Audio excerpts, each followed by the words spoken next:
Hey everyone, welcome to another brand new episode of CPOV Autographs. I, of course, am Matt, aka Stormageddon, and happy Pride Month, y'all. I am a non-binary, pansexual, queer as fuck host who is just happy to be here. If you want to support me, the best way to do that is to go to djstormageddon.com and buy some of my merch, because it goes directly into the pockets of this queer person instead of giving a large corporation money for their mass-produced queer merch. I also added some new stuff to the merch store, including updated pixel art stuff and some new t-shirts, mugs, all sorts of stuff. So go check it out. Again, you can find the link to my merch store at djstormageddon.com. But enough about that. This week's guest is the incredible Terence Wiggins, owner of one Samson the dog, which is one of the most important things ever. But in all seriousness, Terence is an awesome human who is a writer, a baker, a podcaster, and just a really cool human who I'd wanted to chat with for a long time. So without further ado, or rambling on my part, here's my incredible interview with the brilliant, talented, and hilarious Terence Wiggins.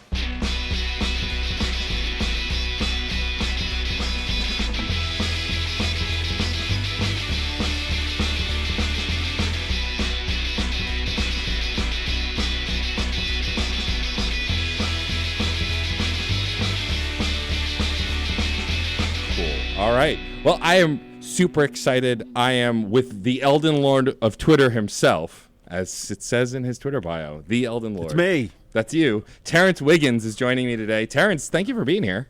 No problem. Thank you for having me. I am very excited. I've been a fan of your work for a while.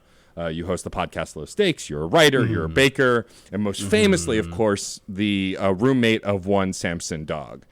Yes. Famously on the internet, the famous Samson the dog is he sleeps in my room, but sometimes he sleeps downstairs, and he's mad at me right now because I will not give him more milk bones. How dare you? So he's moping in the hallway, and every time I move, he's just like, "You gonna give me another one? Can I have a snack? You gonna give me a milk bone? I see you moving." What else could you be getting up for?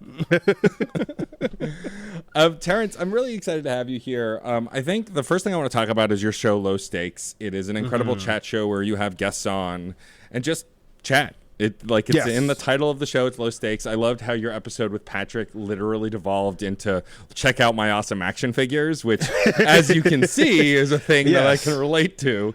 Yes. For the audio listener, I am pointing to all of the Funko Pops behind me. But talk about how this show came to be, why you started a podcast. Where did Low Stakes come from?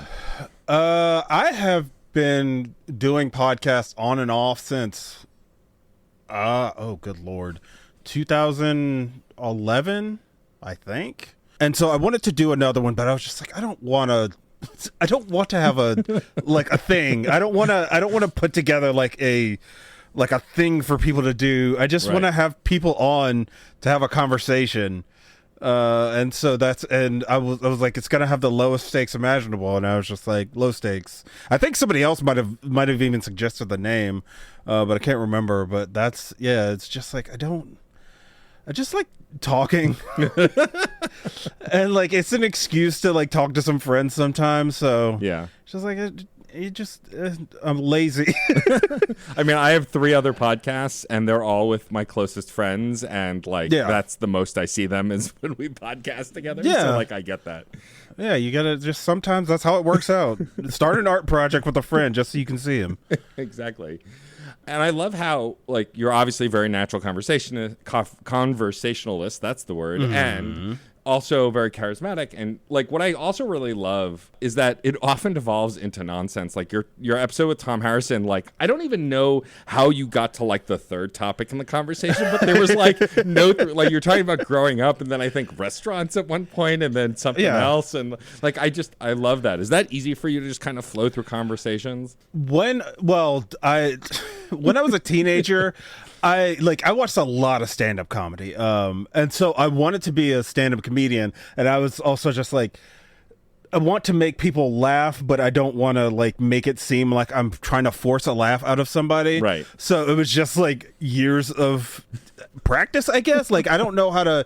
I just learned what makes people laugh and just kind of focus on saying what is the dumbest thing I can say in any moment, and usually somebody will laugh at it. So That's how it works. That's my highest form of a compliment to the people I love is if I call them a complete and utter idiot, like it's meant with love. Like the dumbest things we can do will always make me happy. Like, yeah. And what's funny is, and I'm sure you find this with your podcast too, often people are like, oh, those are bits, right? Like you think of that. No, it just falls out of my face. It emerges that like, it's like whenever I see somebody else make a really stupid like pun or tweet online, like I can see their brain process of just like where they started from and how they ended up to where the stupid thing came from. Because I was just like, that's how my brain works. Like you see a thing, like you think of a thing and it could be like a normal thought, and then at the end you're just like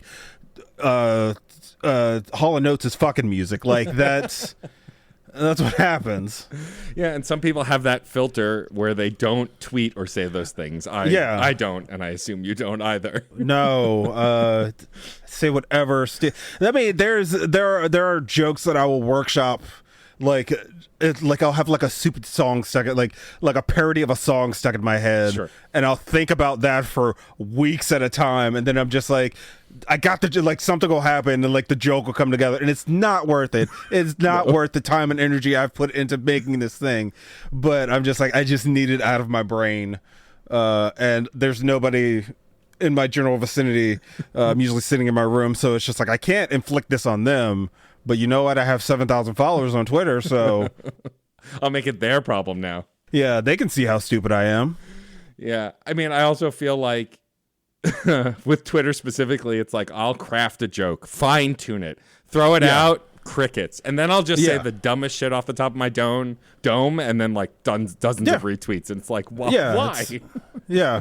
I don't get it, but that's how maybe everyone else has the same demon bugs in their brain, so they're just like, I get this. I can only hope. So anyone who follows you online also knows that you love video games. You are, in fact, a gamer, I hear. Mm-hmm. Yes.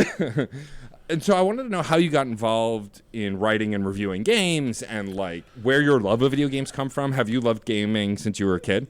Like 3 years old. Like I've been playing video games for 31 years. What was your first console? My first console was a Sega. I know we had, like, I remember getting a Sega Genesis for Christmas, but I'm trying to think if we had a Nintendo or if somebody else. I think we had to have a Nintendo, but I don't remember really playing it that much. But we had, like, Sega Genesis was like my first console. That and a Game Boy. Nice. So yeah, Sonic.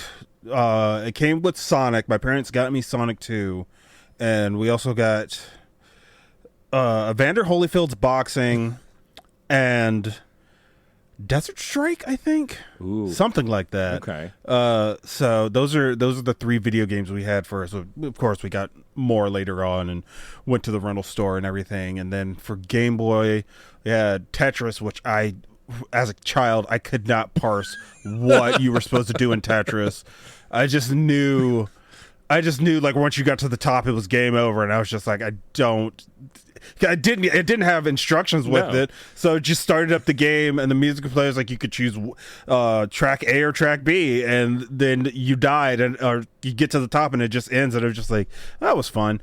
I also had Super Mario Land and Bo Jackson's Baseball and Football. Then one year I got the Power Rangers game, and that game sucked. I think just about every Power Rangers game sucked, except for the Super Nintendo one. The Super Nintendo one was kind of fun to beat 'em up. Yeah, the movie one. Yeah, but the rest were not good. Yeah, no.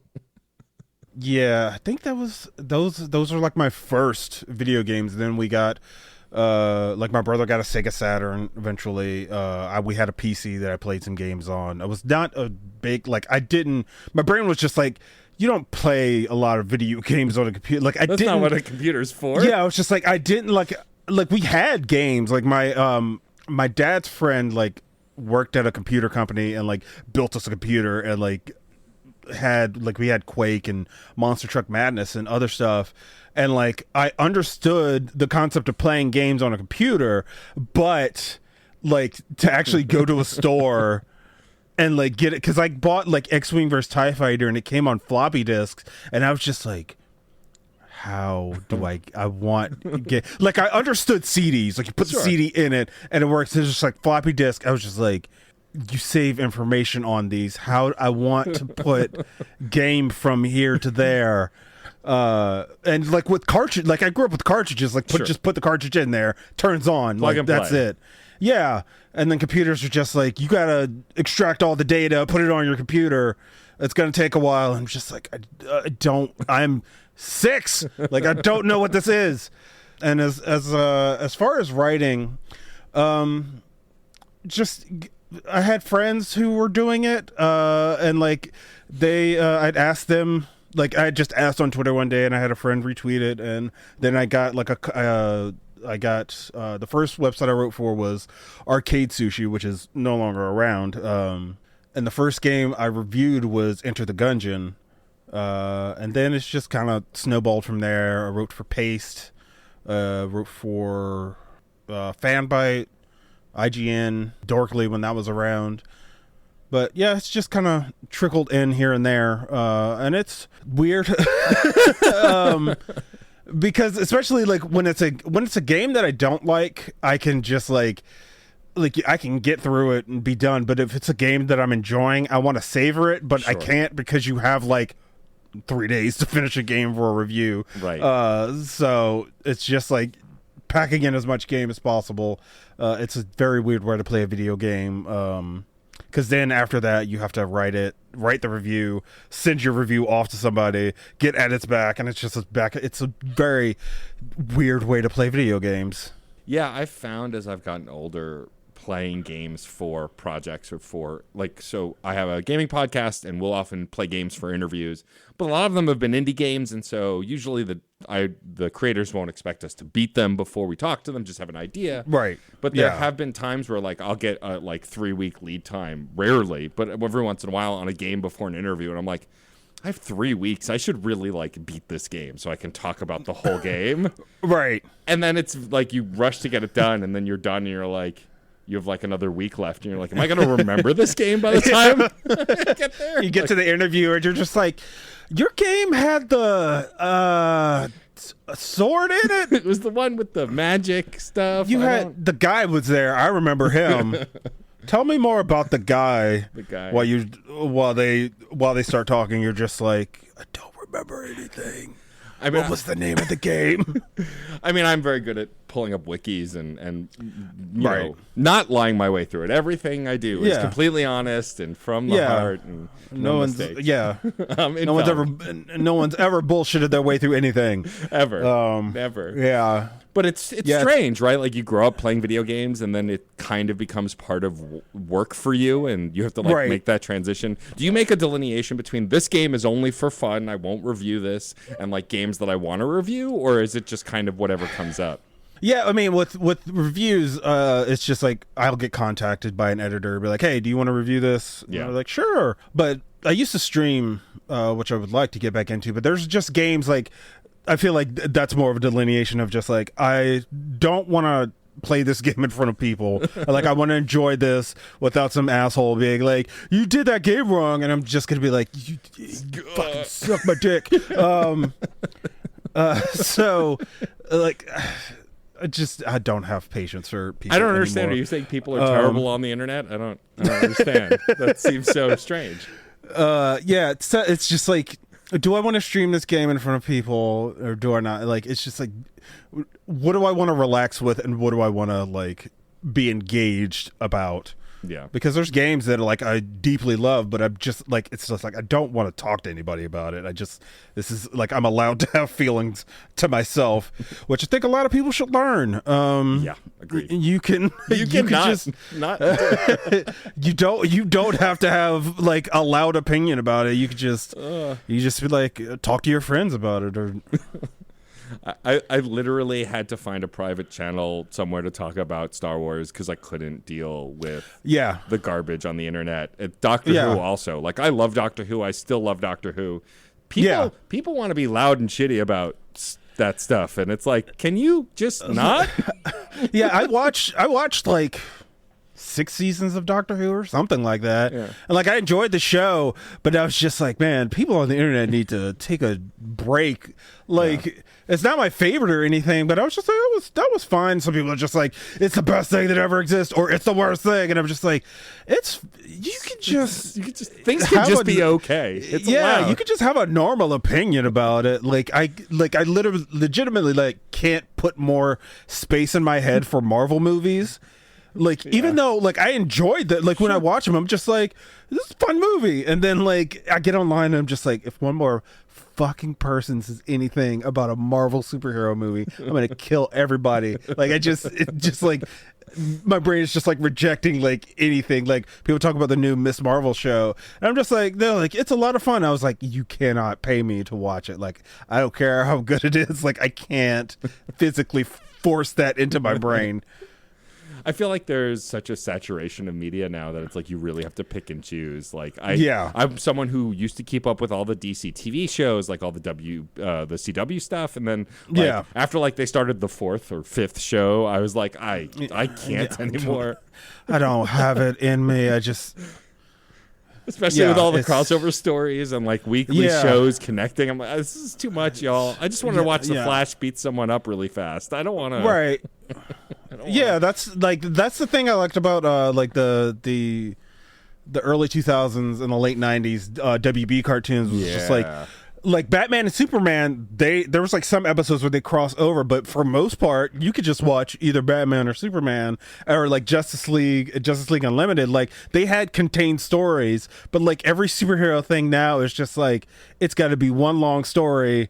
It's just like, you could just have one story in an episode, and we'll be done. Like I don't need an expanded universe. Like you can introduce Gorilla Grodd to the Flash in one episode, and he not be there the next episode. You don't. It's totally okay. It doesn't have to be a whole thing. We can have fun. Yeah. I mean, I love the MCU, but also like I loved Moon Knight because it was 6 episodes. It was its own thing, and then it was done. And then, like, there'll be more probably, but, like, it's sort of connected to other stuff, but you could watch that. Like, I could send that to my dad and be like, here, just watch these 6 episodes. And he'd be like, this was great. Like, try sending him one of the Avengers movies. He's like, where did all these guys come from? Who's that? Why is that android falling in love with a woman? I don't get it. I don't understand. Yeah, it's just, I'm trying to think of what the show was. I just watched Shorzy, which is the Letterkenny spinoff, and it was 6 episodes.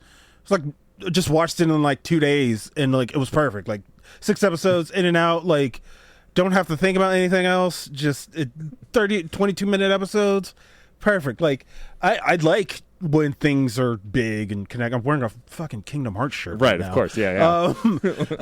Like I love when things are huge, but like not everything needs to be that. Right. And it's just like, please just let me. I mean, also let me enjoy one thing.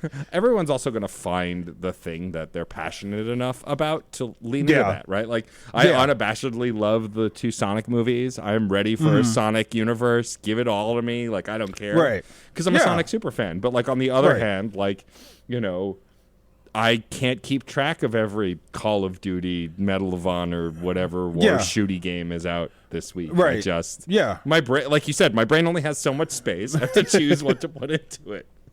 And it's like, it's bad because like nerd culture doesn't skew to like many things. It tries to like cover all of these bases, and it's just like, we cannot have like, it can't be top level all the time. Like there has to be like levels of things that you like. You can't just like be a super fan of all, like you can't be obsessed with the fandom wiki. Like your brain cannot fit all of this information that you're getting all at one time. But what are you going to do? Yeah, what are you going to do? I do want to shift the conversation a little bit to talk about your baking, which you are also very famous for. You have a cookie cookbook, which I love. Talk about what obviously there's not much connection between baking and video games. Well, I mean, there's Cooking Mama, I guess, but like, what were you always someone who liked baking growing up too, and cooking growing up? Yeah, my parents cooked all the time, but I mostly learned it from my dad. And I remember me and my brothers watching like Saturday afternoon PBS cooking shows. I watched a lot of Food Network growing up. Watched a lot of Elton Brown, stuff like that. And like cookies are just like it makes sense. Like the science of it makes sense in my brain. Sure. So it's just like I can. It's like alchemy. Like I know what to put here. Like I know what makes what. And so it's just like easy to experiment with. I don't like cakes are too big. Like I can kind of mess around with dough for a cookie and like put all sorts of things. Like cakes are too liquidy. Like you can't really mess with a cake too much before it's just like, this is no longer a cake. I don't know what you did, but it tastes awful. But yeah, you can destroy a cookie recipe, like put all sorts of stuff in it and make something. So it's just like the joy of experimenting with that. I love the different kinds of cookies you have in here. I did see on your Twitter that you were going to start experimenting with some possible gluten-free recipes, which as a gluten-free person makes me very excited. Yes. But the cookie I want to know the most about, and to entice folks to go to your Ko-fi and buy the cookbook, is Terrence's kitchen sink cookie. So tell me goes into your kitchen sink cookie. So the kitchen sink cookie is like I've heard the different places use the name, but it's just like a bunch of stuff. It's usually like chocolate and caramel and pretzels and all sorts of stuff. But mine is it has mini chocolate chips, pretzels. The dough has Rice Krispie treats in it. Oh my God. And then it has caramel in the middle. My God. So yeah, it's just the fattest thing you could ever eat in your life. That's amazing. I think I might have made it for my brother's birthday one year. But yeah, it was just like something I wanted to have like a filled cookie. I wanted to make something like that. And caramel's usually easy to work with. So I was just like, I'm going to figure this out. I'm going to make it my own. And then it all came together. I love that. It also sounds like the kind of cookie that after a couple you'll need a nap. Like it's it's definitely. Don't don't make any of my recipes if you intend to do anything for the rest of the day. They're kind of like a one-stop shop for stopping. Yeah, just like eat it before bed and you'll be good to go. Just fall asleep, just sit on the couch and put on a David Attenborough documentary, eat some cookies and fall asleep. Obviously, you have a bunch of cookies in this cookbook. You've talked about other cookies besides that. Do you have a favorite kind of cookie outside of your own baking? Like a go-to cookie either in your area or one that you just love to buy? Like a kind of cookie that's a favorite? I know, it's like choosing your favorite child. Usually, like my go-to, like if I'm at a store or something, it's kind of like with pizza. Like if you go to a pizza restaurant, like you try the cheese and the pepperoni, right? Just to like get the flavor of the if they can get that then, right, and then branch out with all the other wacky stuff. But I usually go with a sugar cookie or a chocolate chip cookie. Just like start off simple, and then we can go buck wild. Get the cream fillings and the peanut butters and the cinnamons and all that. I'm curious if you have plans to experiment outside of cookies. Obviously, you mentioned cakes and not your forte, but are there other kinds of things you want? I know that in the cookbook you actually do have some like bars and stuff as well, different kinds of things. I've thought about like sweet, like making sweet biscuits, stuff like that, but it's just like I don't. It's effort. But yeah, it's just I've thought about it, like tossed around the idea, but it's more of just like getting around to it and figuring it out. Because usually on my days off from work, I'm just like I don't want to do anything. Like I have to be struck by inspiration. It doesn't like I don't plan out in a like I don't have a long tail when I plan out anything. It's just like I like struck by it and a lightning bolt, and then I was just like I have to do this thing because if I don't do it now, I'm gonna lose it forever. So that's where a lot of things come out of, like a fugue state. Basically, you're either uninspired or completely over-inspired and need to like become a tornado of creation. Yes, that's basically it. don't know how my brain works, but that's what it wants to do. There's a demon inside me, and he needs out. I'm sure Samson would love for you to learn how to make him a gourmet milk bone or something. Yeah, dog biscuits. I've thought I should. I've seen recipes for that online. I'll have to look into that because he definitely would never stop bothering me if I made him anything. Oh, I get food that's not from a box? What's this? Yeah, he would absolutely lose his mind. You are also a Twitch affiliate. I know you are known to stream from time to time. Are there kinds of games that you prefer to stream? Are there like a favorite kind of game to stream, or is it just whatever strikes you, whatever you're in the mood for? I kind of like streaming bad video games because it's funny to me. Sure. I mean, I grew up watching Mystery Science Theater. Like anyone who grew up watching that like knows the joy in something bad. But it's more fun to like poke fun at something, especially if it's really bad. But it's like usually games that I can semi-focus on. Like I don't have to put the most focus on because I can divide my attention between talking to Chad, or if I have a guest on, talking to a guest and playing the game. Because kind of like I'm pretty good at multitasking, but trying to keep 3 streams of activity going in your brain at one time, it's just like one starts to dip. It's like looking at the activity monitor on your computer, and it's just like, one's going down. Is there a bad game that comes to mind? Like there's this The Quiet Man. There it is. I knew. I had a feeling. It's my favorite bad game. It's the worst video game, and I love it so much. It sucks so much. It's like what makes it so good for being bad is that it's not that long. Yeah. Like you could get in and out of the whole experience within 4 to 6 hours. So it's beautiful. It's everything about it sucks. It's beautiful. It's like you can't argue that there's anything good in this game because there's not. It sucks so much. Yeah, I find that gloriously bad games can be the most fun because it's freeing. And like when I first played Sonic Forces, which generally I thought was fine, but like some of it got so bad, especially with the custom character stages. I just started laughing. Like I was just like, this is just so stupid. Right. I love it. Yeah, I feel like with most 3D Sonic games, like they always just like best foot forward, and then like you get to like the last third and it's just like trips all over the feet, and you're just like, you should have left this in the oven for a little bit longer. The last like hour of Sonic Force is just like, y'all didn't even like, the game just kind of ends. Like you fight the final boss and the game just kind of ends, and you're just like, oh well, all right, I guess that's it. I'll see you next time, Sonic.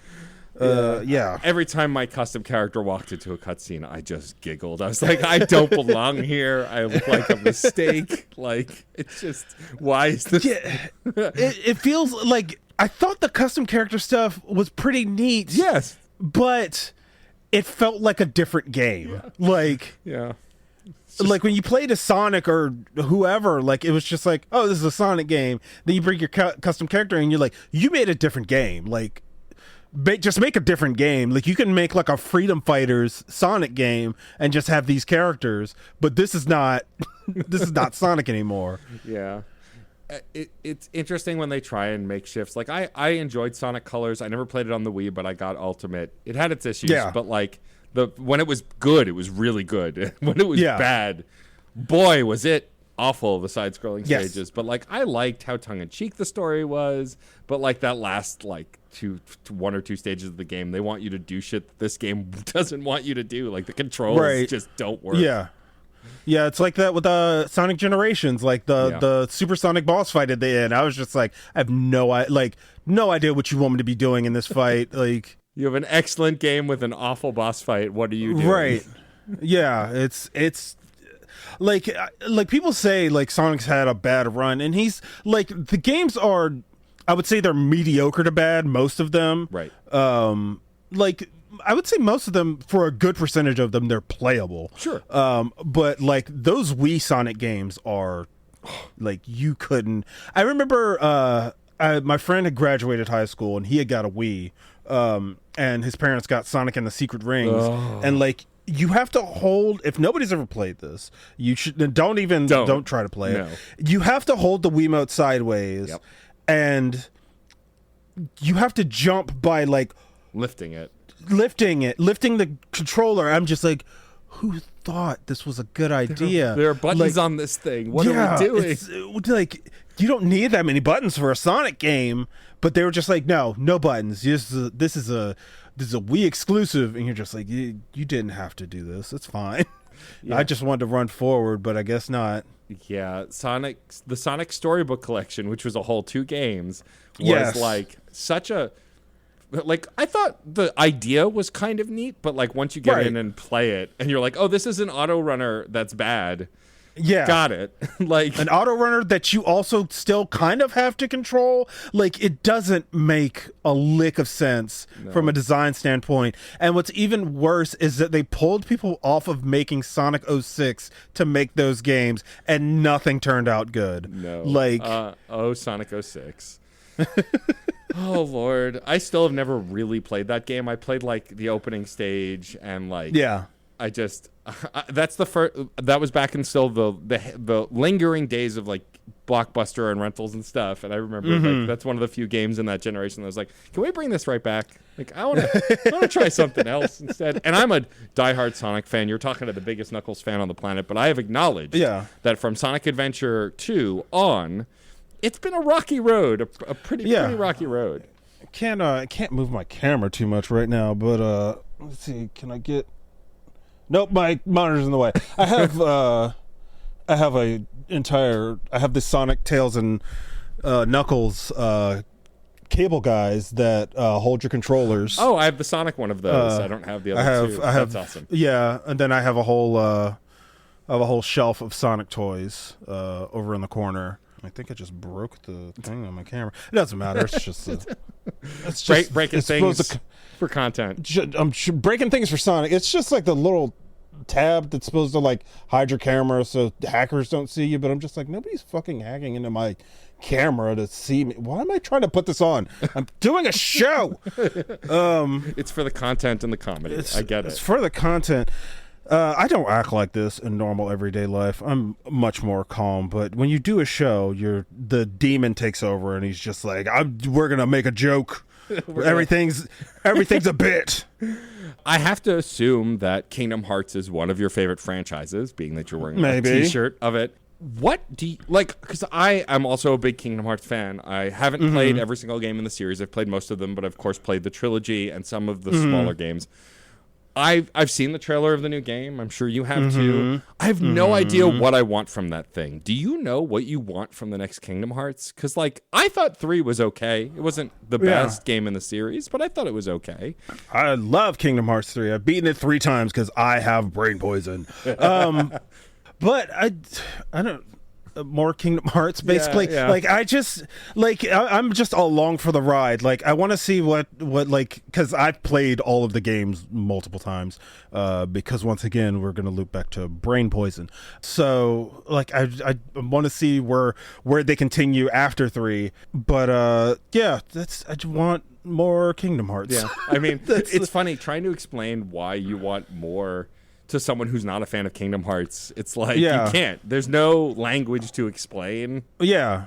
Like I would have to like yes, Kingdom Hearts is complicated and that's why I love it. Like there's so much to dig into. I don't come to your house and slap the Star Wars out of your hand. Man, we could get Star Wars in the next game and I kind of want it. I kind of want that. Oh, lightsaber Keyblade. Oh my god, I'd buy that. Like straight up, I'd buy a physical version of that. However that would work. A light up Keyblade. Who doesn't want that? Yeah. I already have 2 Keyblades on my wall right now. Amazing. Yeah, I have too much. Since we're talking about Kingdom Hearts and Sonic, it is it's Kingdom Hearts in the Sonic pose. Sora, it's Sora in the Sonic pose, which is just that shirt was worst made of for you. Yeah, the worst of my tendencies. A Twitter follower sent me the money for it. I was like, I have to buy it. Like now I have to. It's a rule.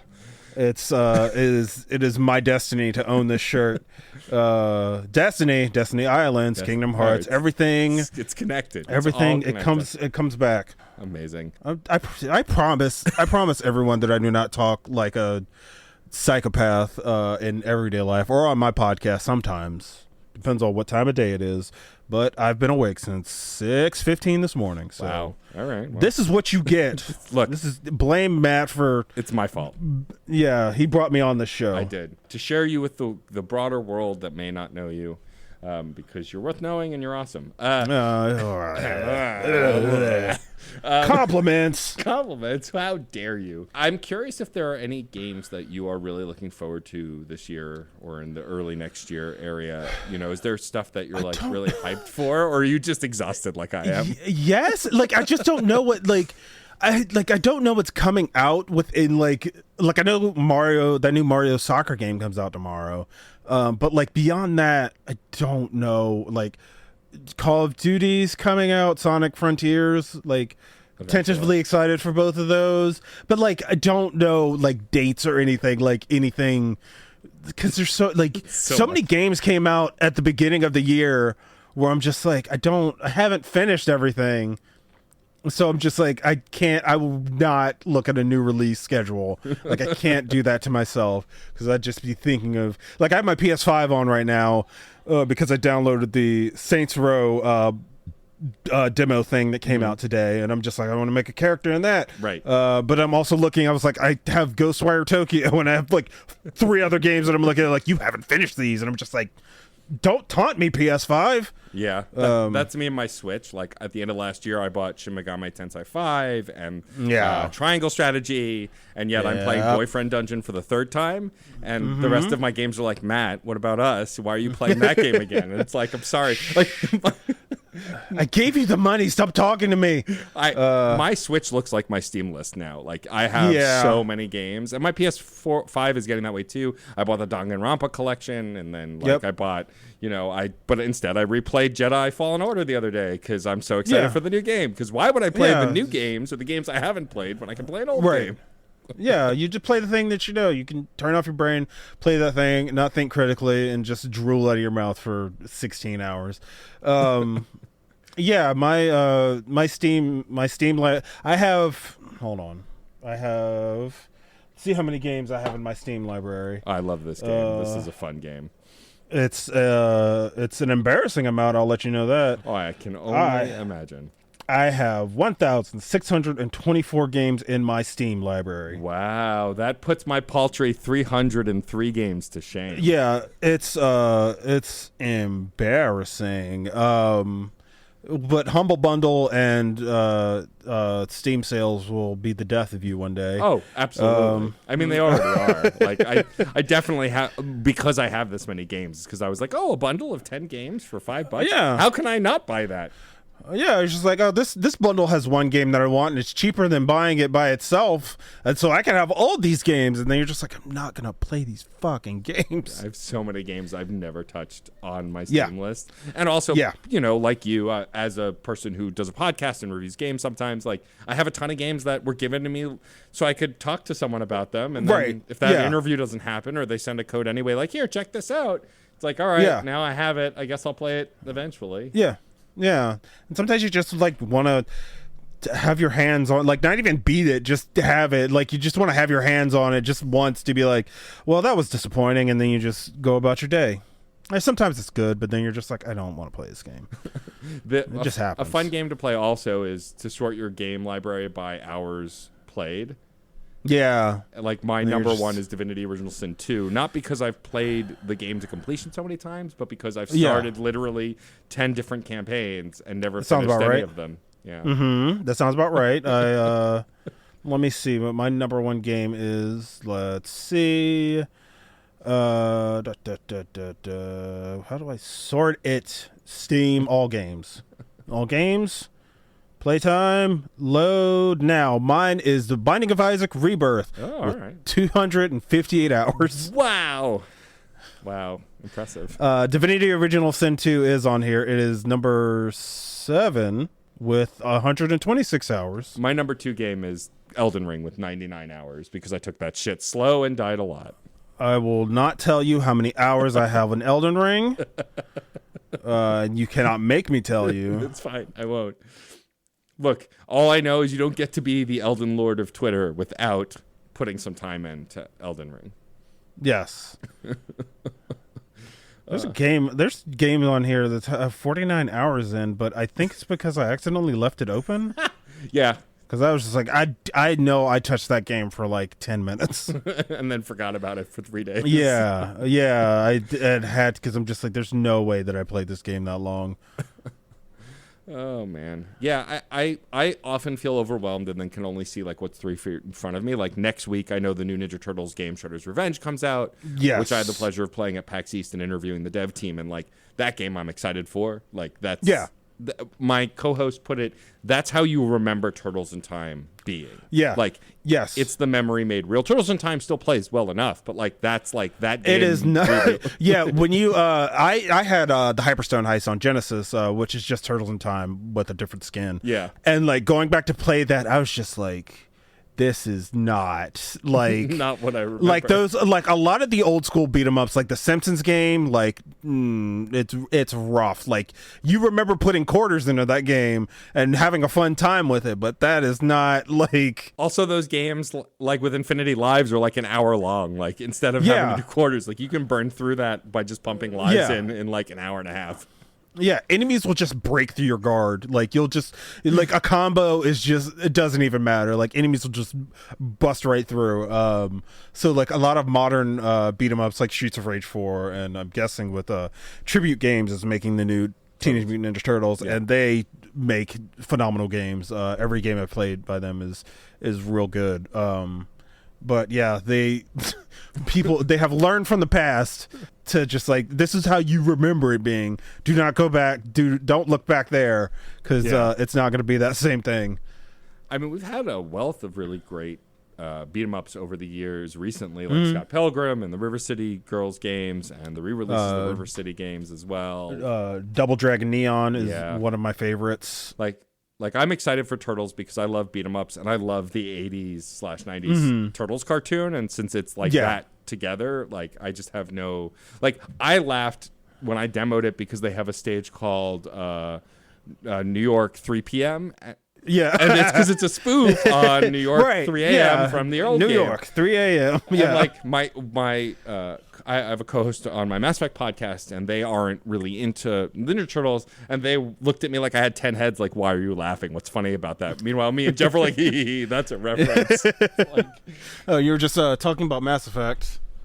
Oh, Terrence is reaching for something. Oh, I have one too. Up above me. I bought it. Yes. Right up there. Mine hangs on a hook. Nice. So it looks like I've actually been in service That's before. amazing.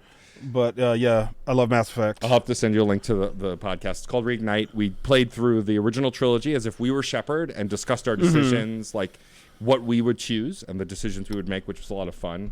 And now we're playing Andromeda in season 4, which I had never played. And as we led up to it, my co-host was like, well, now that you haven't yet played it, now you can't play it. You need to play it for the first time for the podcast. And I was like, all right. Yeah. And it's been, I mean, I'm enjoying the game. I think it's fun. The game's not bad. It had bugs, but like it's repetitive is like the worst thing about it. Like but other than that, I didn't beat it just because I was just like, I'm tired of driving around. Yeah. I need a break.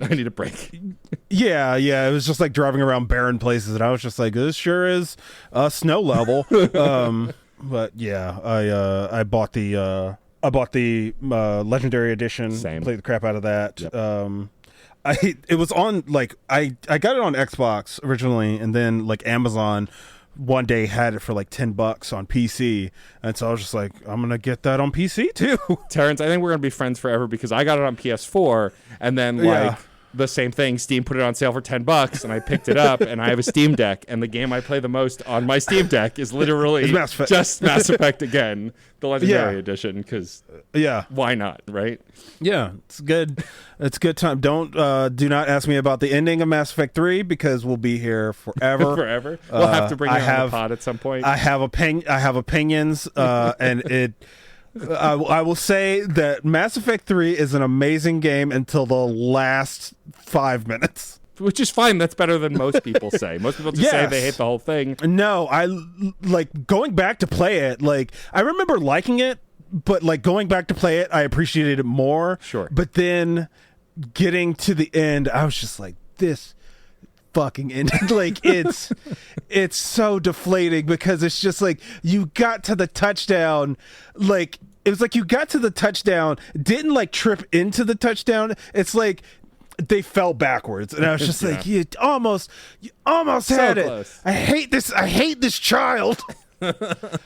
Yeah, but I still I love it. Like, of course, 99% love it. yeah. I mean, the whole series is incredible. The remaster is is the best version and the best way to play it. Yeah. Yes. And like that whole third game is the ending, right? Like so many stories get such great endings. Right. I was talking recently with a friend about the Geth storyline and how it blows my mind to this day that they took fodder enemies and made you like feel bad for them by the end of the third game. You care about like when you get to Legion, and 2, it's just like, oh no, he's great. I love Legion. He's my best friend. Yeah. I love these robots. When you can when you can unite the Geth and the Quarians together, like it's amazing. Like feel good, and then you get to the actual ending.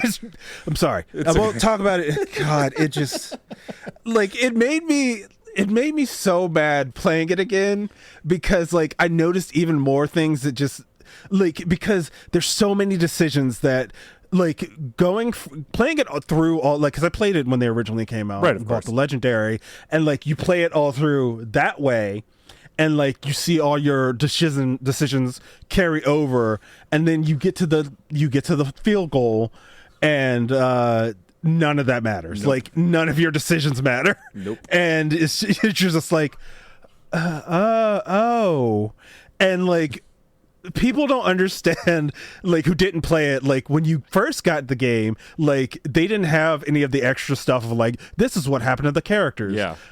They added that in afterwards, because when you originally finished the game, it was just, like, Joker lands on another planet, and that's it. That's all you know. Yep. Like, you don't hear what happens with anybody else, and it's just, and the ending with Buzz Aldrin...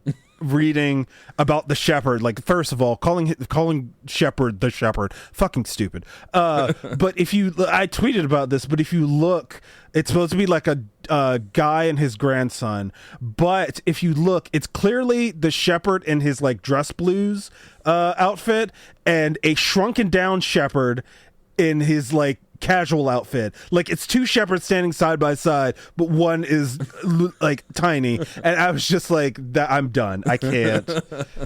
I'm done with this. Yeah, I mean, look, everyone is gonna have strong feelings about it. That's a game that pulled you in and created a world that you wanted to be a part of, and so like that was inevitable. And like, right at this point, I've come to terms with it. I honestly, like, with the lead up to this, whatever Mass Effect 5 is gonna be, it's like, yeah, I want it, but also I'm kind of like, we could just leave it, and it'll be a great trilogy and a flawed but fun fourth game and be done. Yeah. But now we're going to have a fifth one that maybe ties everything together. If it canonizes one of those three endings, I'm going to flip a table, though. Because it's like, even whether you like that ending or not, that's your ending. Yeah. That's what you chose. If it goes away because they have to make it for modern consoles, I'm going to lose my mind. Yeah. It's... yeah. Like, it just... Like, there's no way... Like, because they keep hinting at it being, like, a continuation. Yeah. And, like, the only way I imagine them do that is, like, if the game starts with the last 5 minutes of you running towards the beam and, like, it just changes. Like, it's fucking stupid. It's so...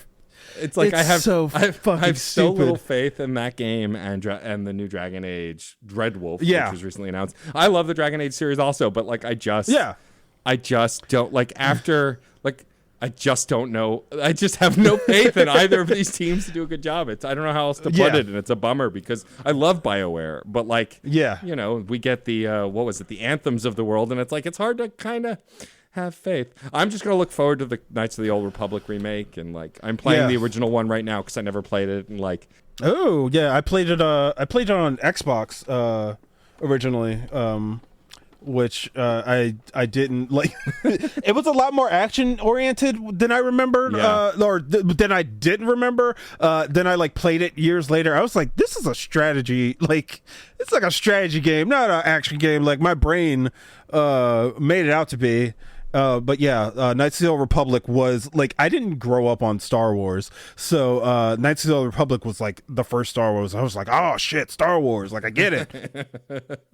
Yeah, it's fun so far. Yeah, when I was 12, The Phantom Menace came out, so yeah, you know. Yeah. I mean, I had already loved the original trilogy by the time I was like 12 or 13, but yeah, after I mean, also then again, I will say when I saw Phantom Menace as a kid, I loved it. I didn't know any better. Like I thought it was fun, but it didn't make any, like I thought the final battle was cool, but like it didn't like make any connections where like with like everyone who I knew who loved Star Wars were just like Star Wars, and I was just like, I don't. See, I'm that person, but I also just like all Star Wars, good, bad. I don't care about the quality. It's like we were talking about before. Like, the cheesier the Boba Fett TV show got, the more I loved it. Like, give me it. I want it to be corny. Let him be ridiculous. Like, I want it. I'll eat it all up. Yeah, sometimes you just need some things you just want to turn your brain off. You don't have to, like, I feel like if you can acknowledge that like you like the bad qualities because it like brings a sort of like comfort to you. Like there are people who just argue about the bad things like it's good, and it's just like you don't have to do that. You can just say it's bad and you like it. Yeah, it's fine. Yeah, like I don't. That's me with the Venom movies. Like I know they're bad, but I like them. They are awful and hilarious, and I love them. I love my stupid gay monster babies. Like I just don't care. But that's the thing. Like I'm not saying it's cinema. I'm not saying it's the best thing ever. I'm just saying it's stupid and I like it. Yeah, I can put it in my brain for an hour and a half and not think about anything except for that monster. He hit hard, and then you go about your day. You live the rest of your life. Terence, this has been a delight. Before we wrap up, I've been asking my guests, as the pandemic continues to be ongoing, please wear a mask, please get vaccinated if you can, all of that shit. But I like to ask my guests, is there something that you like? It was hard for all of us. We've all had our different ranges of difficulties during this time. But was there something good that came out of the pandemic for you? Is there something that you can think of that was positive that happened during this time? Yeah, I started exercising more, and I got into meal prep, and that has saved me a lot of time of like getting ready, like being able to cook all my meals on the weekend for like going to work Monday through Thursday, and like not having to think about that, and just like pack it away in the morning. Like I have like so much more time at night after I get off work because I don't have to worry about that, and like just having like a small schedule, like having like that free time to just dick around and not have to worry about like scrounging up food, like it's wonderful. Getting a meal prep, it's easy, and you make a big bunch of food and just meter it out over the week. Good, golden. Love that. I love that. Practical advice. Yeah, we love to see it. I'm practical because I want to be lazy. Look, I've been saying that for years. Lazy people aren't actually lazy. They just excel at being lazy. Yeah, I just it takes effort. I my room is clean all times because I keep a spot for everything, and I don't want to do big cleans. I just want to like just little upkeep all the time, and that way I don't have to fucking get out, like spend an entire day. Be lazy but practical about it. Exactly. Yeah. Terence, this has been great. I would love, before we wrap up, for you to tell folks where they can find you online if you wish to be found, where they can find your stuff, where they can buy your cookbook, all of that good stuff. The most important thing you could do is just go to my Twitter at the Black Nerd. That's got all my links. I have a link tree, link tr.ee. I think that's the website, / the Black Nerd, but that's on my Twitter. Like literally anything you want to know about me, you can find on my Twitter. What I'm doing, I'm constantly tweeting because I work a desk job and nobody checks on me, so they can't stop me from being stupid. But that's where I am, and that's where I'll be, and that's where you can find me. I highly recommend it. If nothing else, excellent pictures of the most adorable dog in the world are often on that feed. You should see my dog. You should. I love to look at him and squish his face. Terence's pinned tweet is himself and his dog. He knows. Yeah, he knows why people are there. It's important. Yeah, it's important. Samson is the best dog ever. Good follow. Yeah. Well, Terrence, thank you so much for being here. This was so much fun. No problem. I'm glad that I could be a good guest. Let's not get crazy. You know? I'm glad I could be a mediocre, average to fine guest. Exactly. Which is I'm glad I could say words. The last thing I'll have you do is we have a saying on the show. The saying is, music is life and life is good. It's this idea that as long as you're making stuff, even when things get hard, if you're creating, even releasing the demon inside like a tornado, it's like life isn't that bad. So if you can say music is life and life is good, we will wrap up the show. Oh, well, I can definitely say that. Music is good and life is excellent. Music is life and life is good. Excellent. And life is strange, coming to consoles near you. Pick it up June 26, 2016. That's it for this episode of CPOV Autographs. Our theme music is by Michael Kill. Our logo was designed by Case Aiken and Joey Amons. If you liked the show, please rate and review wherever you get your podcasts. It's a great way to help us reach more listeners. Questions, comments, or guest recommendations? Email mr.nat.storm@gmail.com or hit us up on Twitter at CPOV Autographs. Thank you so much for listening. Video games are a unique medium. They can tell stories, Immerse us in strange, fantastic worlds. blur the very boundaries of our reality. But at the end of the day, video games are fun, whatever fun is to you. I'm Jeff Moonen, And I am Matt, a.k.a. Stormageddon. and on Fun and Games, we talk about the history, trends, and community of video games. It's a celebration of all the games we play and all the fun we find within them. And there's so many more games out there, so we hope you'll share in that conversation with us. Fun and Games podcast with Matt and Jeff. Find us on certainpov.com or wherever you get your podcasts. And happy gaming. CPOV. CertainPOV.com.